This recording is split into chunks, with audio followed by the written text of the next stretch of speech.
अगर आप चाहते हैं भोजपुरी हिट सॉन्ग सबसे पहले आप तक पहुंचे, तो लवली वीडियो चैनल को जरूर सब्सक्राइब करें और साथ में बेल आइकन को दबाना ना भूलें। Presented by Lovely Films production.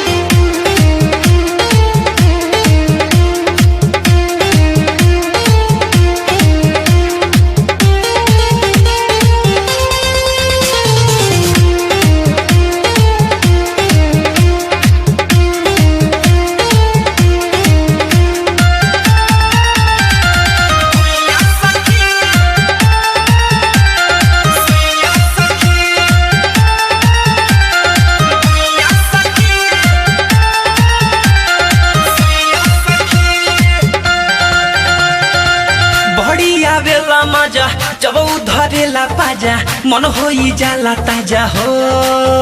ए बड़ी आवेला मजा जब धरेला पाजा मन होई जाला ताजा हो। यार हमके सुता के भुइया सखी लभवाला धरा देला सुइया सखी। यार हमके सुता के भुइया सखी लभवाला धरा देला सुइया सखी।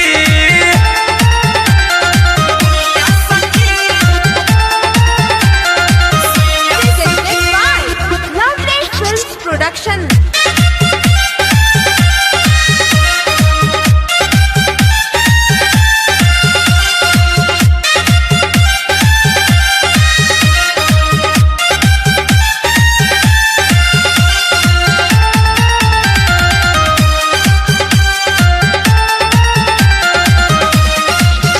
गजबे के प्यार करेला बहिया में हमके धरेला। आधी रतिया के रोज आके ढिबरी में तेल भरेला। करेला नीचे ऊपर दबावे धुन कबूतर खूबे बजावे बम बम जवानी के ऊपर। सोफा जैसन हमारो देहिया तनको नहीं गड़ेला। भरपूर डोज देवे सखी रे रोज देवे टंकी उ बोझ देवे हो।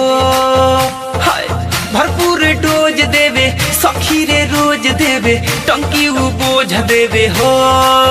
यार हमके सुता के भुइया सखी लभवाला धरा देला सुइया सखी। यार हमके सुता के भुइया सखी लभवाला धरा देला सुइया सखी।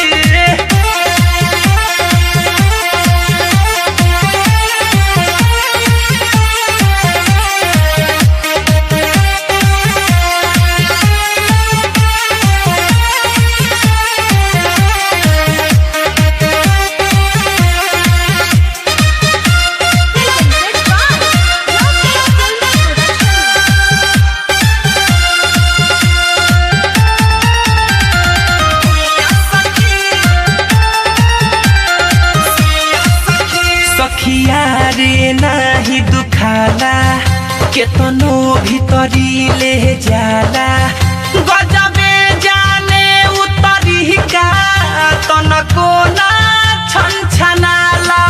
मारी के जादू मंत्र डाल दे लहू अंदर पार कई जाला पूरा हमारू सात समुंदर। स्वाद हमारो खूब ओकरा में सखिया रे अब भेटाला।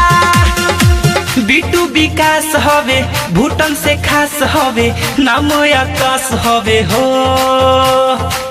अमित विकास हवे विवेक से खास हवे नाम आकाश हवे हो। यार हमके सुता के भुइया सखी लभवाला धरा देला सुइया सखी। यार हमके सुता के भुइया सखी लभवाला धरा देला सुइया सखी। बड़ी आवेला मजा जब धरेला पाजा मन होई जाला ताजा हो। ए बड़ी आवेला मजा जब धरेला पाजा मन होई जाला ताजा हो। यार हम